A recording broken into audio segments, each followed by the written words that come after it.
세상 나라를 정말 추구하는, 세상 나라를 추구하는 니무롯이 대제국을 건설하고 자신의 통치 이념을 가지고 세상 나라를 지배할 때에 하나님의 나라를 추구하던 에벨이 어떻게 했습니까? 반기를 들어서 세상이 나누어지게 됐어요.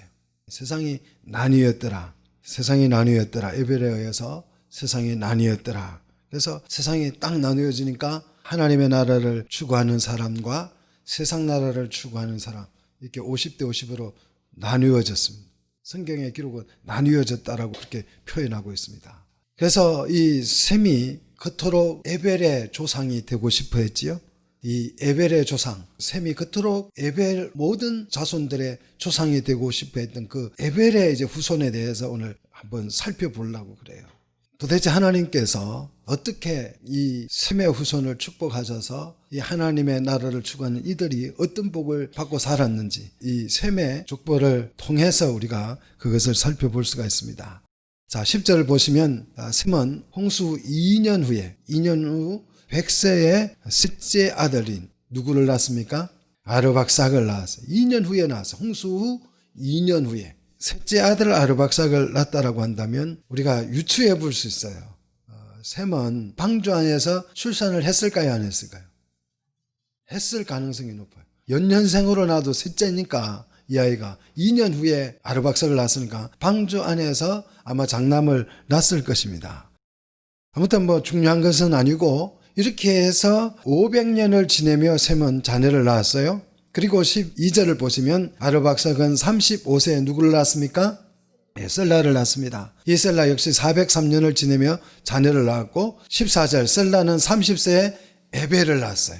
셈이 정말 그토록 열렬히 좋아하는, 정말 이 에벨의 조상이 되고 싶어 했던 이 에벨이, 세라가 30세에 에벨을 출산을 했어요. 그리고 430년을 지내며 15절 보니까 자녀를 낳았고 16절 보니까 에벨은 34세에 누구를 낳았습니까? 벨렉을 낳았어요. 이 벨렉이 무슨 뜻이라고요? 세상이 나뉘어졌다라는 거죠. 하나님의 나라와 세상 나라가 딱 반으로 나뉘어졌다라는 그런 의미지요. 그리고 430년을 지내며 자녀를 낳고 18절 벨렉은 30세에 누구를 낳았습니까? 러우를 낳았잖아요. 러우를. 예? 그죠? 18절 러우를 낳고 209년을 지내며 자녀를 낳고 20절 러우는 특별한 친구라고 하는 의미인데 32세에 서룩을 낳았어요. 그리고 207년을 지냈다라고 그랬어요. 자, 왜 이 에벨이 이름을 러우라고 했을까요? 이 러우라고 하는 말은 조금 전에 말씀을 드린 것처럼 각별한 친구라는 의미예요. 에벨이 세상 나라를 거부하고 세상과 나뉘어졌다고 그랬어요. 나뉘어졌는데 벨렉이 이렇게 세상과 등지고 살아보니까 너무 사실 힘든 거예요. 세상 등지고 살기가 힘들어서 계속 갈등이 생기고 하니까 아무래도 이제 우리 좀 화친조약을 맺자 해서 아무래도 이 러우, 각별한 친구, 세상과 좀 친하게 지내보자, 그런 의미에서 러우라고 이름을 지은 것 같아요. 그래서 하나님의 백성이 세상과 가까워지면 굉장히 살기가 좋고 편할 것 같은데요, 하나님의 백성은 세상과 가까워질수록 오히려 더 힘들고 더 어려움을 겪게 돼요. 그래서 러우는 22절 보십시오. 서룩을 낳습니다. 자, 서룩을 낳는데 이 서룩의 뜻은 무슨 뜻이냐면 뒤엉킨다, 혼합됐다라는 뜻이에요. 아무래도 이제 러우가 세상과 좀 가까이 되니까 신앙이 어떻게 돼요? 세상과 타협이 이루어지고 세상과 혼합되어지고 세상과 뒤죽박죽이 돼요. 그러니까 이제 못 살겠다. 서룩은 정말 이런 세상에, 내가 세상 속에서 하나님의 백성들이 살아가기가 너무 힘들다. 엮여 살기가 너무 힘들다. 그래서 이 서룩은 아들을 놓는데 그 아들을 낳고 아들 이름을 뭐라고 부르냐면 나홀이라고 불러요. 나홀이라고 하는 말은 콧김이라는 뜻입니다. 콧김을 내뿜는다는 거죠. 짐승들이 화가 나면 코로 막 숨을 내뿜는 것처럼 이 콧김을 내뿜다라는 뜻인데, 이 혼합주의에 너무 세상과 뒤죽박죽 되어서 살아가는 이 하나님의 백성들이 너무 고통을 느낀다라는 그런 의미지요. 그렇게 해서 하나님의 백성들이 세상과 짝하고 살면서 굉장히 힘든 세상을 보내는 것 같아요. 그러다가 이제 24절을 보시면 나홀은 29세에 누구를 낳습니까? 데라를 낳아요. 이 데라가 무슨 뜻이냐면 여행이라는 뜻이에요. 좀 떠나라는 뜻이지요. 여행은 떠나는 거잖아요. 그래서 이 세상과 짝하여 살아보니까 이것이 너무 불합리하고 힘들고 고통스럽다는 거예요. 저도 가끔씩 이 세상을 보면 너무 불합리해요. 한번 여러분 종교인 과세 보십시오. 우리나라에 종교가 자유가 있고 종교에 다양한 종교들이 있는데요. 전부 다 기독교에 대한 이 과세 정책이요, 기독교를 힘들게 하는 내용으로 가득 차 있어요. 불교는 아무 상관이 없어요. 그러니까 뭐 과세를 하든 뭘 하든 아무 상관이 없어요. 천주교도 그래요. 그런데요, 지금 우리 과세 내용을 보시면요, 뭐까지 세금을 내라고 하냐면요, 목사님이 신방 가가지고 신방 헌금 나온 것도 세금을 내라는 거예요. 어디 가서 그 목사님이 주례를 해서 축기금 받은 거에도 세금을 내라는 거예요. 웃기잖아요. 아니, 국회의원들이 가서 축사해주고 축의금 받으면 그거 세금 냅니까? 교수가 어디 가서 그 결혼식 주례해주면 그 축의금 냅니까? 근데 목사님들한테 내라는 거예요. 얼마나 나쁜 사람들인지 몰라요. 불교에는 재량에 맡겨놨어요. 근데 교회는 다 항목을 정해놨어요. 웃기지도 않아요. 아니, 그렇게 세금을 예를 들어서 매겨놓으면 그거 어떻게 다 떼서 세금을 냅니까? 뭐 하나님도 아니고, 하나님도 11조만 내라고 그러는데 이거는 정말 희한한 사람들이에요. 불합리해요. 세상에 우리 하나님의 백성이 끼어 산다고 하는 것은 너무 힘들어요. 그래서 나홀은 정말 분노하다가, 이 더러운 세상 하면서 분노하다가 아들을 낳고 뭐라고 합니까? 너는 떠나라. 이 세상을 떠나서 하나님의 나라로 가라는 거지요. 하나님의 나라를 실현하러 가라고 지금 이름을 데라라고 이름을 진 거예요. 이 성경의 이름은요, 이 문자가 발견되어지기 전에 이 이름은요, 하나님께서 계시로 주신 거예요. 이름의 계시를 주신 거예요. 그래서 이 이름의 의미가 다 들어있어요. 하나님의 계시가 들어있어요. 왜냐하면 그 당시에 문자가 없기 때문에 기록해 놓을 수가 없어요. 그러니까 아들의 이름을 주면서 계시를 해주었기 때문에 데라라고 하면 너는 떠나야 돼. 이 세상을 등져야 돼. 이 세상을 떠나야 돼. 그렇게 계속 이야기하는 거예요. 그래서 아브라함의 이름에도 다 이 계시적 의미가 들어있잖아요. 예수 그리스도의 이름에도 계시가 들어있어요. 하나님의 특별 계시를 그때는 이름으로 주셨어요. 그러니까 하나님의 계시를 잊어버릴래야 잊어버릴 수가 없어요. 하나님의 말씀이 이름으로 주어졌기 때문에 그 애를 볼 때마다 하나님의 말씀이 생각나는 거예요. 벨렉, 세상과 나누어져야 된다. 세상과 분리돼야 된다. 그 아들이 죽을 때까지 그 이름으로 불린 거예요. 여러분도 여러분의 아들을 이름을 놓으면 그렇게 여러분 부르시면 어떻게 되겠어요? 하나님의 말씀이 잊혀지지 않겠잖아요. 그죠? 잊혀지지 않잖아요. 그래서 얼마나 하나님께서 말씀을 기억하게 하기 위해서 자식의 이름에 계시를 부어 넣어 주셔서 그 이름으로 부르게 하셨어요. 그래서 이 나홀은 29세에 데라를 낳고 여행이라고 이름 줬어. 너는 가야 해. 너는 떠나야 해. 그리고 209년을 지내며 25절 자녀를 낳았더라 그랬어요. 자, 우리가 셈의 이제 족보를 살펴봤는데 아담의 족보하고는 조금 달라요.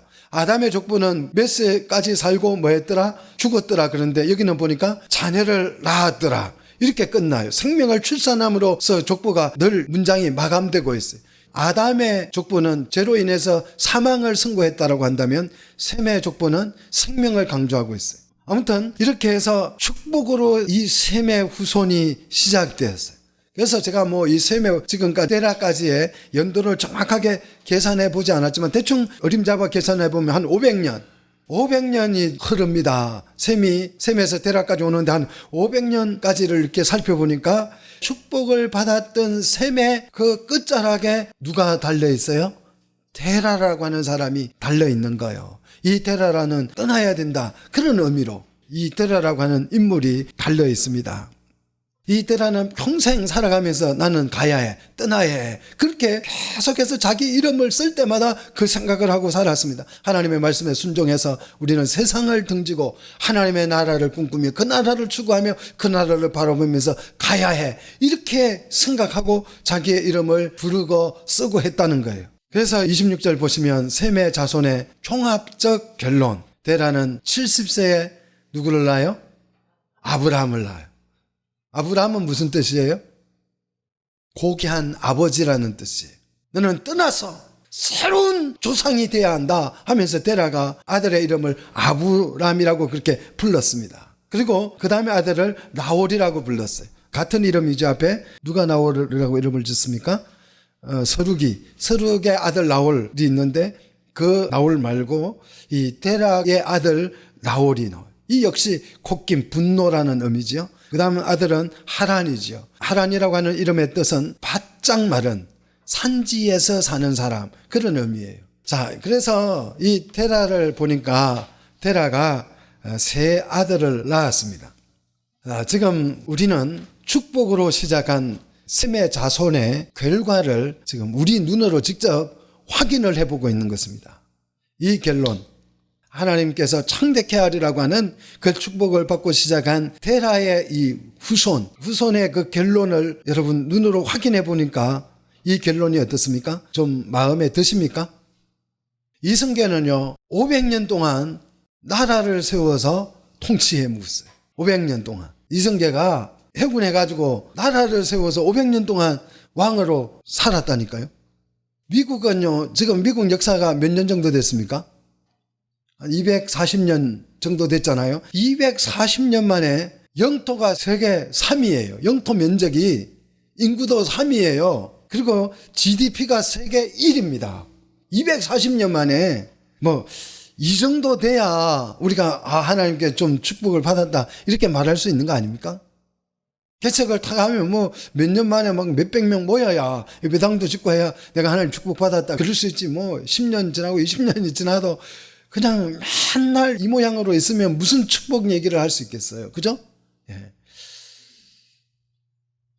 좀 이렇게 미국이나 이시조선처럼 이 정도 돼야 그래도 사람들한테 예수 믿으라고 전하고 예수 믿으면 이렇게 된대 이렇게 말도 하고 그렇게 해서 예수 믿을 맛이 날 텐데 창대케 하리라고 하는 이 축복의 슬로건 아래 셈의 자손 500년을 쭉 살펴보니까 이 셈의 자손의 모습이 어때요? 신통치가 않은 거예요. 신통치가 않아요. 왜 그렇습니까? 왜 이 하나님께서 축복해 주셨으면 아주 번성해야 되는데 왜 이 모양이에요? 세상 나라를 추구해야 우리가 세상 나라에서는 어떻게 되는 거예요? 번성하는 거예요. 여러분이 세상에서 잘 살고 싶으면 세상을 연구하세요. 하나님의 나라에서 잘 살고 싶으면 하나님의 나라를 연구하시기를 축복합니다. 그래서 세상 나라를 연구하는 사람은 세상에서 잘 될 수밖에 없는 거예요. 하나님의 나라를 원하고 그 나라를 추구하는 사람은 하나님의 나라에 관심을 가지고 그 나라의 목표를 가지고 그 나라를 연구하고 그 나라를 바라보고 살아야 돼. 그러면 세상에서 잘 살 수가 없어요. 우리가 동시에 두 가지 다 잘할 수가 없습니다. 자, 이 셈의 계보를 살펴보면요. 세상 나라 속에서 세상과 갈등을 하면서 오히려 엄청난 억압과 고통을 받습니다. 그래서 말씀을 드린 대로 이 에벨, 강을 건너는 자라고 그랬죠? 강을 건넌 자라고 하는 이 에벨은 세상과 결별을 선언하고 아들을 벨렉, 세상과 나누어졌다라고 그렇게 결단하고 불렀지만 에벨이요 세상과 분리되지 못했어요. 이러면 그렇게 짓고 그 마음에 하나님 계시를 주셔서 사모함은 있었지만 강을 에벨은 건너지 못하고 세상과 분리되지 못했습니다. 그래서 얼마 가지 않아서 벨렉은 이 세상 속에 살면서 세상과 적대 감정을 가지고 사는 것이 힘들다 해서 아들을 낳고 세상과 좀 가까워지자. 그래서 러우라고 하는 좀 각별한 친구가 돼보자 해서 러우라고 하는 아들의 이름을 지었다고 그랬지요. 그렇게 해놓고 보니까 이게 혼합되어 버린 거예요. 세상과 교회가, 세상과 하나님의 나라가 뒤죽박죽 됐어요. 이게 교회인지 이게 세상인지 구분이 안 돼요. 어찌 보면 우리는 지금 이 러우와 같은 세상이에요. 이게 교회인지 세상인지 정말 구분이 안 갑니다. 이게 회사인지 교회인지 정말 구분할 수가 없어요. 그래서 이 뒤죽박죽, 뒤죽박죽 이렇게 되어서 하나님의 백성들이 굉장한 고통을 받습니다. 그렇게 고통스러울 때 그냥 분노가 일어나는 거잖아요. 그래서 이 러우는 아들 이름을 분노라고 하는 의미를 가진 나홀이라고 이름을 지었습니다. 성경을 보시면 이 콧김이라고 하는 것은 꾸지람, 분노를 뜻하지요. 그래서 하나님께서 콧김을 이렇게 뿜는다 할 때 하나님이 꾸짖는다, 분노한다라는 그런 의미입니다. 어찌 보면 이 서룩은 개혁자였습니다. 세상의 정의를 외쳤습니다. 이 세상 우리 주의 백성들을 향해서 이 뒤죽박죽된 이 세상을 향하여서 소리쳐 외쳤습니다. 그런데요 세상에서 아무리 개혁을 외쳐봐야 세상은요 따라합시다. 그 나물에 그 밥이다. 세상은 바뀌지 않아요. 여러분이 아무리 좋은 성군을 갖다가 아무리 훌륭한 세종대왕을 갖다가 여러분 대통령으로 삼아 보십시오. 세상은요 여전히 그 모양.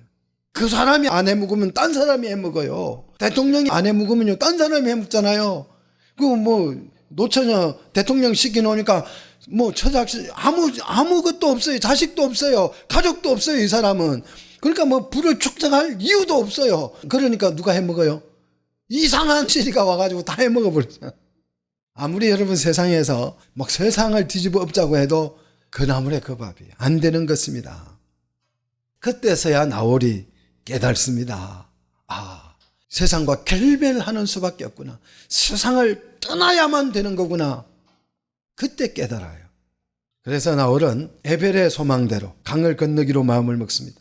그래서 님으로 세상을 등지고 강을 건널 마음을 먹고 아들의 이름을 뭐라고 지었다고요? 나홀이요? 아들의 이름을 뭐라고 지었어요? 가라. 너는 떠나라. 강을 건너가라. 그렇게 아들 이름을 여행 떠나라고 이름을 지었어요. 그렇게 지었지만 이 말이 쉽지요. 이게 떠난다는 게 쉬워요, 안 쉬워요? 그게 정말 어려운 것이. 하나님께서 이름을 통해서 계시를 주고 세상과 분리돼야 된다. 세상과 결별해야 된다. 아무리 하나님이 말씀을 하셔도 사람은요 이 세상에 정들 수 없어야 해놓고 세상에 뭐 정 다 줘요. 다 준다니까요. 이 세상 있을 마음 없어야 해놓고 계속 세상에 있는 거예요. 못 빠져나가요. 아버지가 이 땅을 떠나라고 데라라는 이름을 주셨지만 데라 역시 청산하지 못하고 계속해서 주춤거리고 떠나지 못합니다. 그의 조상들처럼 떠나지 못해요.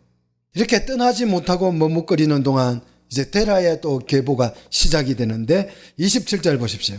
데라는 아브람과 나홀과 하란을 낳았어요. 그리고 하란이 또 자식을 놓지요. 하란은 누구를 낳습니까? 롯을 낳아요. 그리고 29절 보니까 두 딸 밀가와 이스가를 낳습니다. 아, 이렇게 데라가 하란을 낳고 하란이 롯을 낳고 또 두 딸 밀가와 이스가를 낳는 거 보니까 굉장히 안정적으로 이 후손이 이제 번성해 갈 것 같아요. 그래서 데라가 세 아들을 낳을 때 나이가 26절 보니까 몇 세였습니까? 26절 70세였어요. 근데 32절 보십시오. 데라가 몇 살에 죽습니까? 205세를 살고 죽어요. 자, 그런데 사도행전 7장 4절에 가서 보시면 이 데라가 죽을 때에 아브라함이 하란을 떠나게 돼요.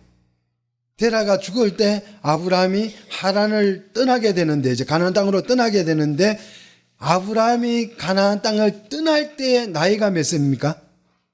아버지가 죽고 나서 죽을 때에 아브라함이 떠나요. 아브라함이 떠나는데 이 아브라함이 가나안 땅으로 떠날 때 나이 창세기 12장 4절 보십시오. 75세가 됩니다. 그렇다고 한다면 데라는 아브라함을 몇 살에 낳았을 것 같아요? 205세를 살고 75세에 아브라함이 떠났잖아요. 그러니까 데라의 나이가 205세 때에 아브라함이 떠나는 나이가 75세였다고 한다면 그걸 빼보면 알잖아요. 몇 살입니까? 130세예요. 근데 데라가 26절 몇 세에 자녀를 낳았다고요? 70세에 낳았어요. 그러면 아브라함이 장남이 아니라는 뜻이에요. 그지요? 장남이 아니야. 순서상 아브라함을 먼저 기록했지만 믿음의 장자이기 때문에 아브라함을 먼저 기록했지만 사실상 아브라함은 막내였어.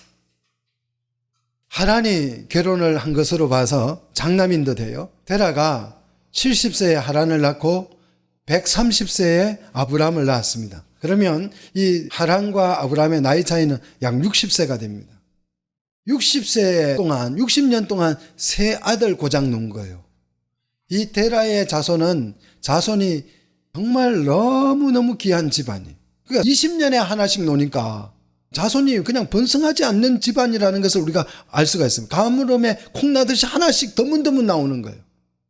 이렇게 귀하게 얻은 자녀들이라면 주의 축복 속에서 정말 잘되고 그렇게 번성해야 그게 합당한 거 아니겠습니까? 하나님의 축복을 받고 난 자녀들이잖아요. 근데 우리 한번 살펴봅시다. 이 데라의 자녀들 한번 살펴봅시다. 첫째 아들 하란은 27세에 결혼을 해서 정말 떡두꺼비 같은 아들, 누구요? 롯을 떡 낳습니다. 그리고 두 딸도 낳았어요. 두 딸도 낳았지만 28절을 보십시오. 하란은 그 아비 데라보다 먼저 어디에서요? 고향 갈대아인의 우르에서 어떻게 됐다고요? 죽었다 그랬어. 아니, 아들이 먼저 죽어버렸어. 또 아버지보다. 20년에 한 개씩 난 아들이 하나가 죽어버린 거예요. 농사 헛진 거예요. 그런데 여기에서 굉장히 막 정말 대문짝만하게 강조해서 쓴 내용이 나와요. 그게 뭡니까? 여러분, 그게 보여요? 엄청 강조하는 내용이 있죠. 하란이 죽은 그 사건을 이야기하면서 강조하는 내용이 뭐예요? 한번 잘 보십시오. 뭘 강조하고 있는 것 같습니까? 잘 보십시오. 하란은 그의 아비 테라보다 먼저 어디에서요? 고향에서 갈대아인의 우르에서 죽었다라는 거예요. 고향 갈대인의 우르에서. 여러분, 이게 강조점이 보입니까? 막 불꽃이 튀잖아요. 고향이라는 말과 갈대인의 우르라는 말이 같은 말이에요, 다른 말이에요? 테라의 고향은 어디예요? 우르지요. 갈대인의 땅 우르는 어디예요? 그게 똑같은 장소예요. 지금 이 상반된 두 단어가 서로 충돌하고 있는, 불꽃을 튀면서 막 충돌하고 있잖아요. 우르는 누구의 고향이라고요? 테라의 고향이에요. 아브라함의 고향이에요. 그런데 이 땅은 누구의 소유라고요? 테라의 소유, 셈의 소유, 누구 땅이에요? 이 땅은 갈대인의 땅이라니까. 갈대인이 누구예요? 함의 후손들이잖아요. 우리가 배웠잖아요. 여러분, 이게 얼마나 강조하고 있는 낱말인지 여러분 이제 보이십니까? 셈의 자손들은 500년 지나고 보니까 땅 한 평 없어요. 땅 한 쪼가리 없어요. 지금 어디에서 살고 있는 거예요? 갈대인의 땅 우르에서 살아요. 남의 땅이 고향이에요. 갈대인의 땅에서 지금 이 셈의 후손들이 더부살이하고 있는 거예요. 뭐 땅 한 평 없다고 해서 불행한 것은 아니잖아요. 그죠? 가난해도 행복하면 괜찮지 않겠습니까? 그런데 힘이 없는 이 세상에서 과연 이들이 행복했을까요? 장남 하란은요, 그 세상 사람들의 핍박에 의해서 같이 어울려 살지 못하고 산지에 은신하면서 살았어요. 그러다가 어떻게 됩니까? 하란은 아비 테라보다 먼저 죽었어요. 이 아비 테라보다 먼저 죽었다라는 이 말을요, 직역을 하면 아비 앞에서 죽었다는 뜻이에요. 아버지가 보는 목전에서 죽었다는 뜻이에요. 이게 비극이에요. 왜 이런 비극이 일어났느냐 하면요, 우리 정말 중요한 성경 구절 한 절 찾아서 봅시다. 여호수아서 24장 2절이에요. 여호수아서 24장 2절을 보십시오. 하반절 보시면 옛적에부터 같이 읽습니다. 옛적에 너희의 조상들 곧 아브라함의 아버지 나홀의 아버지 데라가 강 저쪽에 거주하여 다른 신들을 섬겼으나. 아니, 여기에서 또 하나 빠졌죠. 누가 빠졌어요? 옛적에 너희 조상들 곧 아브라함의 아버지, 또 나홀의 아버지, 또 누구의 아버지라고 해야 돼요? 하란의 아버지라고 나와야 돼. 하란은 뺐어요. 왜 뺐을까요? 하란은요, 우상을 섬기지 않았어요. 그래서 지금 우상 섬긴 얘기할 때는 하란을 뺀 거예요. 이들과 같은 부류가 아니에요. 그래서 하란이 지금 산속에서 은신하면서 바짝 마른, 정말 피죽도 못 먹고 사는 거예요. 근근히 살아가는 거예요. 이때까지 강 건너는 셀라의 꿈, 에벨의 아버지 셀라의 꿈은 이루어지지 않았고, 에벨은 세상과 결별을 선언했지만 데라 때 와서 보니까 이들 역시 누구를 섬기고 있어요? 세상 사람들처럼 하나님 외에 다른 신들을 섬기고 있어요. 온 세상이 혼합주의에 빠져서 아주 뒤죽박죽이 되어 있는 상태가 됐어요. 땅 한 평도 없이 세상을 싫다고 하면서 그들은 세상을 떠나지 못하고 세상을 등지지 못하고 여전히 세상과 호흡하면서 세상과 어울려서 살고 있습니다. 저는 정말 이해가 안 되는 게 니므롯 사상이에요. 니므롯 사상은요, 뭡니까? 하나님을 거부하고 하나님을 없애버리고 인간이 자주 독립을 해서 우리끼리 잘 살아보자, 어떤 사상혁명을 일으킨 사람이 니므롯 아니에요. 그런데 바로 그 사람들이 하나님을 제거하고 나서 뭘 섬겨요? 우상을 만들어 섬겼다는 거예요. 우상이 그때 너무 팽배했어요. 근데 그 우상 숭배 사상에 누구도 물이 듭니까? 셈의 후손도 거기에 물들었어. 그래서 당시 섬겼던 신들은 화신이라고 그래요. 불신을 숭배했는데 그 데라의 장남 하란은 이 불신 숭배를 거부했어. 그러다가 아버지의 면전에 붙잡혀 와서 오는 가운데에서 화형을 당했다라는 그런 전설이 내려오고 있습니다. 이 순교를 한 거예요. 충분히 그럴 가능성이 있어요. 왜냐하면 이 갈대인들은요 함의 자손들로서 바벨론의 조상이잖아요. 아주 극악무도하고 포악한 자들이었어요. 욥기 1장 17절에 가서 보면 이 갈대아인들이요 마적 강도 때예요. 마적 강도 때. 마적 같은 그런 강도 때인데 이 욥의 가정을 아주 급습을 해가지고 그것도 세 때로 나누어서 급습을 합니다. 세 때로 나누어 가지고 조금도 도망을 갈 수 없을 정도로 세 때로 호위해가지고요 기습 공격을 해서 욥의 아들들을 완전히 몰살시키고 소떼 양떼 다 훔쳐가잖아요. 이런 걸 봤을 때 욥이 이 창세기 사람이에요.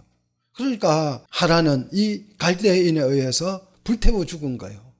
자식이 자기 눈앞에서 우상을 숨기지 않는다는 그 이유로 화형당하는 모습을 보고 데라가 충격을 받습니다.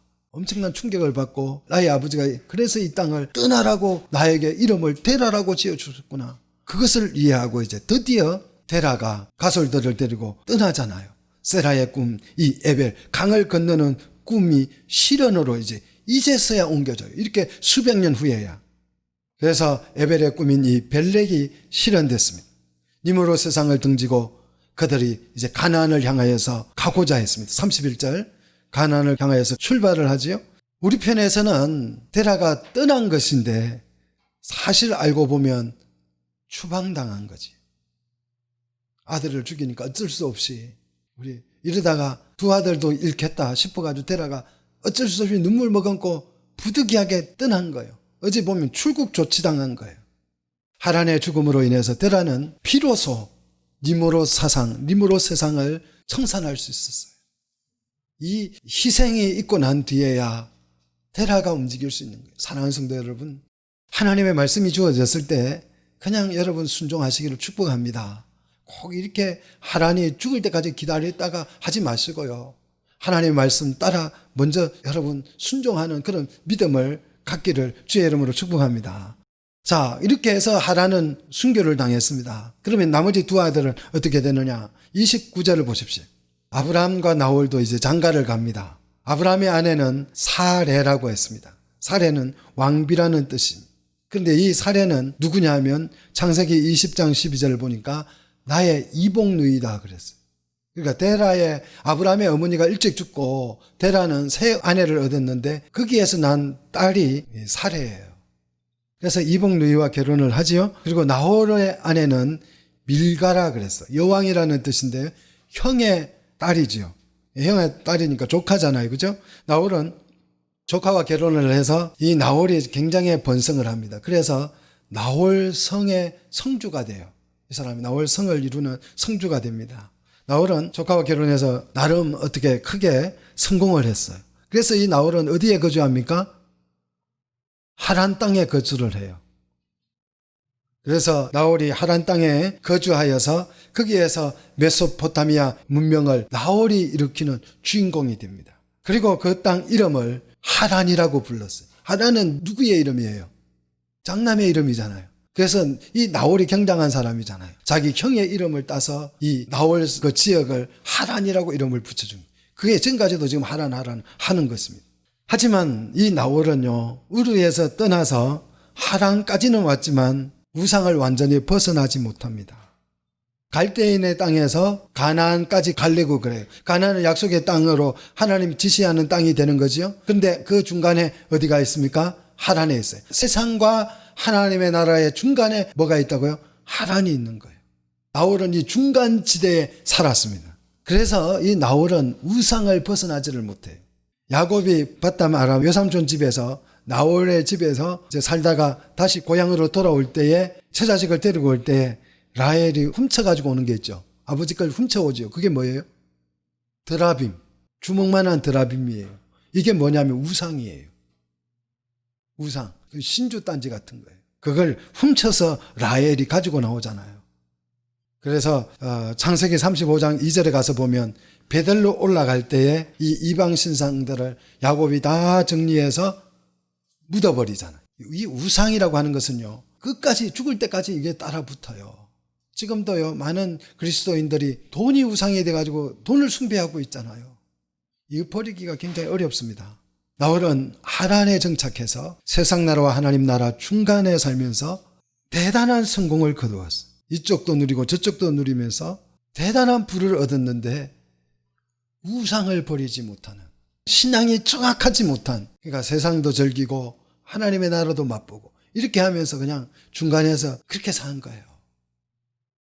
그래서 나홀은 상당히 이제 세상적으로 보면 성주가 됐으니까 대단한 인물이 된 것입니다. 그러면 이 막내 아브라함은 어떻게 됐습니까? 30절 보십시오. 아브라함은 어때요? 사례는 임신하지 못함으로 뭐가 없어요? 자식이 없다. 자식이 없어요. 이제 이게 강을 진짜 건널 사람이 아브라함인데요. 나홀은 그냥 하란에서 터잡고 이제 살고, 정말 이제 강을 건너야, 진짜 건너야 될 사람, 계시의 말씀에 따라서 강을 건너야 될 사람은 누구예요? 아브라함 하나 남았는데 이 아브라함은 뭐가 없어요? 자식이 없어요. 이름은 고귀한 아버지예요. 아버지인데 남자가 결혼을 해서 자식을 놓지 못하면 그건 아버지가 아니에요. 그렇잖아요. 그냥 신랑이에요, 신랑. 아저씨가 아니에요. 그런데 이름은 아버지인데 자식을 낳지를 못해요. 이게 뭐 어찌 코미디 아닙니까 이게? 창대하리라는 그런 복을 받았는데 마지막에 와서 보니까 자식을 낳을 수 없는 사람이 얼마나 부끄럽고 수치스럽습니까?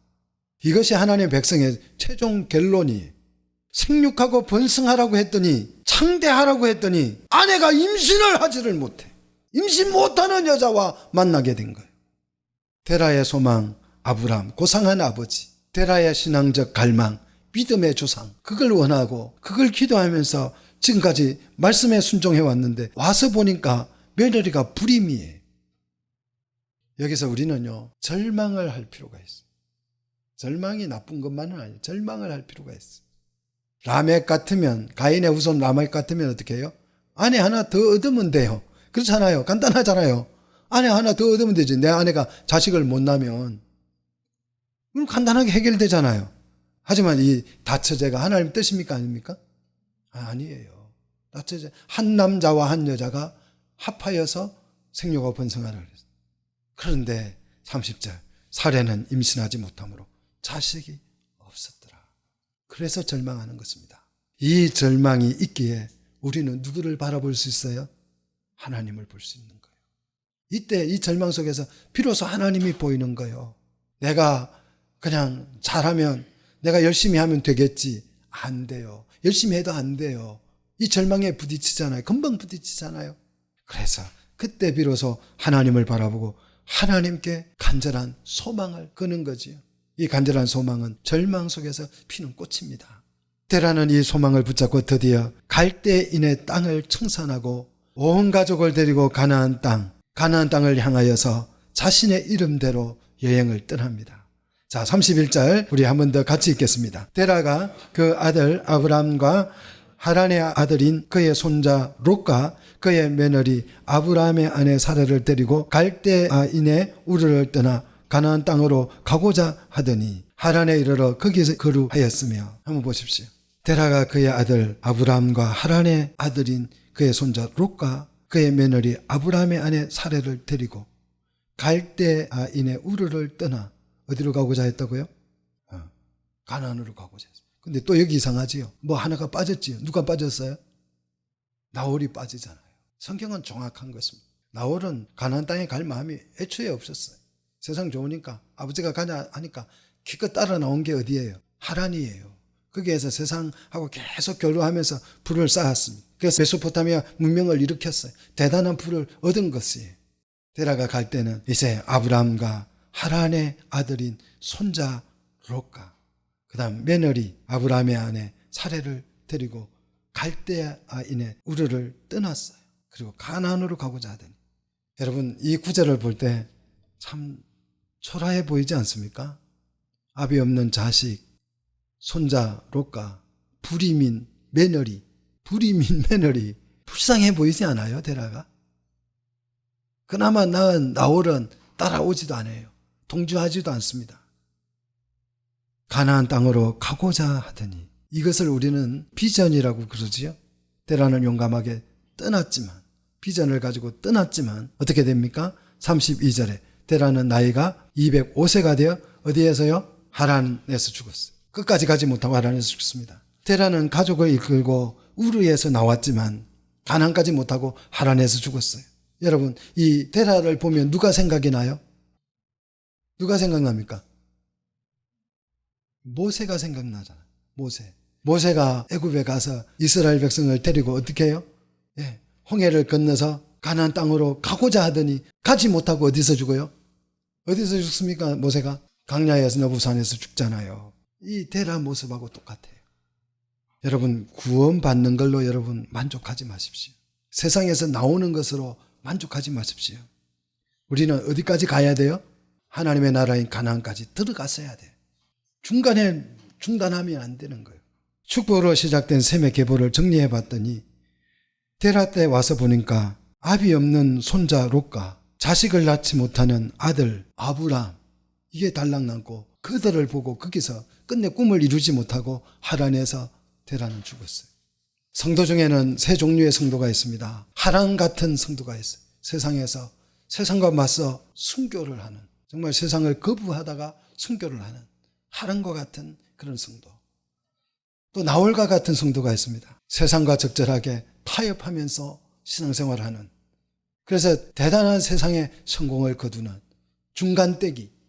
그 다음 아브라함처럼 예수 믿다가, 예수 잘 믿다가 말씀 추종하다가 쪽박 차는 성도. 아무것도 되는 게 없어요. 세상도 제대로 살지도 못하고 하나님 나라의 풍성함도 제대로 누리지 못하고 거기에다가 뭐까지요? 혹도 한 개 달았어요. 조카를 하나 달고 다녀야 하는. 셈의 자손은 아벨 때의 세상과 분리를 선언했지만 그 뜻을 성취하지 못했습니다. 결국 종속되어서 혼합주의에 빠져서 하나님과 다른 신을 겸하여 숭배했습니다. 생육하고 번성하기 위해 떠나라고 했는데 그들은 세상의 울타리를 넘지를 못했어요. 결단하지 못했어요. 세상과 짝하면서 살던 이 셈의 후손들은 데라 때 와서야, 하란이 죽고 나서야 앞불사 우리가 떠나야 되는 것이구나. 겨우 그때 떠났습니다. 그렇지만 끝까지 가지 못하고 데라는 어디에서요? 하란에서 죽습니다. 하란에서 와서 보니까 이 가족이 비참하기가 짝이 없어요. 애비 없는 자식 롯에, 자식을 놓지 못하는 아브라함. 이게 뭡니까? 세상과 나뉜 결과예요.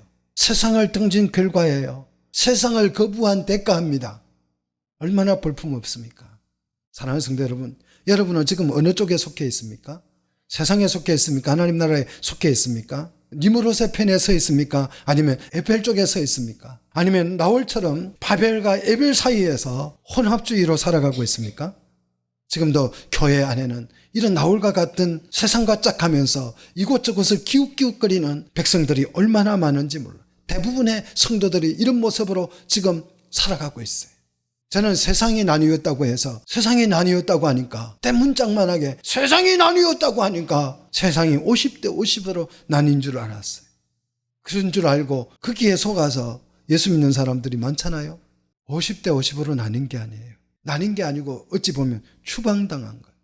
성경은 대문짝만하게 큰 글씨로 세상이 나뉘었다라고 대서특필을 하고 있는데 10장 25절 그때의 세상이 나뉘었으며 하고 대서특필하고 있는데 나뉜 게 아니고 다 와서 보니까 어때요? 형편없잖아요. 하나 그냥 떡고물이 하나 떨어져 나오는 것과 같은 것이지. 장단컨대 니므롯은 데라가 자기들을 등지고 떠난 줄도 몰랐을 거예요. 관심도 없었을 거예요. 그거 있으나 마나요. 세금도 못 내는 그 가난뱅이들 잘 나갔다 그랬는지 몰라요. 근데 자신들은 나갔다고 그래요. 나뉘었다고 말을 해요. 그러면서 이들에게는 영토도 없고 백성도 없어요. 백성은 그냥 뭐도 없어요? 자식도 없어요. 이게 아브라함 앞에 펼쳐진 현실, 우리의 현실이에요. 세상은 벽돌을 개발하고 역청을 결합제로 사용해서 하늘에 닿을 만큼 큰 도성을 쌓는데 하나님의 축복이라는 것을 받은 이들은 겨우 누구 장막에? 셈의 장막에. 아니, 세상은 지금 빌딩을 짓고 난리가 났는데 축복을 받은 셈은 겨우 뭐예요? 장막에 거하게 된다. 여러분, 신앙이 보이셔야 돼요. 믿음이 뭔지 보이셔야 돼요. 축복이 뭔지 보이셔야 돼요. 하나님께서 창대하다고 하는 것이 뭔지를 아셔야 돼요. 그걸 알아야 우리는 셈의 장막을 제대로 이해하는 거예요. 셈의 장막이 제대로 이해돼야 하나님의 나라가 보이는 거예요. 아, 이것이 축복인 줄 아는 거예요. 셈의 장막을 몰라요, 많은 사람들이. 그래서 축복이 안 보이는 거예요. 오히려 니무롯의 그 바벨탑은요, 축복처럼 보여요. 여러분, 그게 속지 마십시오. 독버섯은요, 보기가 굉장히 예뻐요. 근데 먹으면 죽어요. 세상은 굉장히 화려합니다. 근데 여러분이 거기에 발을 담그면 어떻게 돼요? 죽습니다. 세상의 맛이 얼마나 좋은지 몰라요. 동성연애 해보세요. 너무 좋다잖아요. 거기서 빠져나올 수가 없다잖아요. 근데 거기 들어가면 죽는 거예요. 팔 담그면 죽는 거예요. 셈의 장막이 보이셔야 축복이 이해되는 것입니다. 우리에게 있어서 이 장막이라고 하는 것은 매우 불편합니다. 매우 거추장스럽습니다. 그럼 형편없어요. 거기에는 양변기도 없어요. 그런데 반대로 고급 하우스는 어떻습니까? 요즘 아파트 여러분 한번 기회가 되면 살아보시기를 축복합니다. 고급 아파트. 기가 막혀요. 끝이 안 보여요. 넓은 아파트는. 끝이 안 보이고요. 어디 정말 얼마나 화려한지요. 그리고 화장실 가도요. 휴지 가지고 할 필요 없어요. 다 알아서 물이 휙 나와가지고 깨끗이 다 청소 다 해줘요. 얼마나, 옛날에 왕들도 그런 대접을 못 받고 살았어요. 요즘 아파트요, 살아보면요, 따라합시다. 천국이 안 부럽다. 천국 가고 싶은 마음 없어요. 하나도 없어요. 그 노래가 콧노래가 저절로 나온다니까요. 여러분, 집이 작고 집이 초라하고 불편한 거 여러분 감사하십시오. 여기에서 화려하면요, 한번 여러분 상상해 보십시오. 매달 그냥 500만 원씩이 나와요. 수입이 올라와요. 일 안 해도 먹고 살 수 있어요. 해외여행 갈 수 있어요. 그리고 집 앞에 개인 풀장이 있어요. 수영장이 있어요. 헬스 해줘요. 개인 의사가 붙어가지고 다 이거 건강 체크해줘요. 스트레스 받을 일이 없어요. 그럼 천국 가고 싶겠습니까? 천국이 안 보여요. 사시사철 뜨거운 물이, 수도꼭지만 열면 뜨거운 물 펄펄 끓는 물이 온천처럼 그냥 콸콸 쏟아져요. 얼마나 좋습니까? 그러나 장막은 어때요? 냄새나고 춥고 불편하고. 저는요, 그냥 주택에 살다가 지금 그 빌라 지하 사니까 처음에 오니까 옷을 안 입고도 살겠더라고. 얼마나 따신지. 우리 전사님 한번 이사 가보세요. 정말 이제 와, 이렇게 좋은 집이 있어. 그럴 거예요. 그 추운 데 사시다가. 장막은 살기가 매우 불편합니다. 아파트는 굉장히 편해요. 그래서 이 편한 세상이죠. 얼마나 편했으면 이 편한. 동의하십니까? 장막은 불편하고 아파트는 편하다. 니무롯의 세상은 행복하고 살기가 좋다. 그런데 셈의 장막은 어때요? 힘들고 고통스럽다. 살기 불편하다. 이렇게 여러분 오늘 단정 짓기 전에 한 가지만 먼저 생각하고, 야, 이것이 편한 것이구나, 이것이 불편한 것이구나, 이거 결정하기 전에, 자, 니무롯의 바벨탑과 셈의 장막을 여러분 놓고, 니무롯의 레센성과 셈의 장막을 놓고, 야, 니무롯의 레센성이 훨씬 풍요롭고 살기가 좋다. 편한 곳이다. 시장도 잘 돼 있다. 도로도 잘 돼 있다. 정말 좋은 세상이다. 이렇게 결정하기 전에, 셈의 장막은 너무 불편하다. 도로도 없다. 이거는 정말 불편해. 이렇게 결정하기 전에 한 가지만 먼저 생각해보고 어떤 게 편한지 여러분 결정을 하십시오. 내가 편하다, 불편하다, 어떤 기준의 근거로 편하고 불편하다는 것을 판단하는지 그 기준을 한 번만 생각해보고 여러분 선택하십시오. 자, 니무롯의 레슨성이 살기 좋다, 편하다, 참 좋다, 이렇게 편하다라고 내리는 그 기준은 어디에 기준을 둔 것입니까? 세상 나라의 기준을 둔 거예요. 세상 나라에. 그런데 반대로 하나님 나라의 기준을 두면 어떻게 될까요? 뭐가 편할까요? 장막일까요? 레센성일까요? 하나님께서는 이렇게 말씀하셨어요. 하나님의 나라를 실현하기 위해서 너는 누구를 떠나? 누구를 떠나라고요? 부모를 떠나서 아내와 합하여 한 몸을 이루어 생육하고 번성하여 하나님의 백성을 이루라고 말했어요. 부모를 떠나야 돼요. 떠나려면요, 뭐가 편리해요? 렌트카가 편리해요. 장막이 편리한 거예요. 뭐가 편리해요?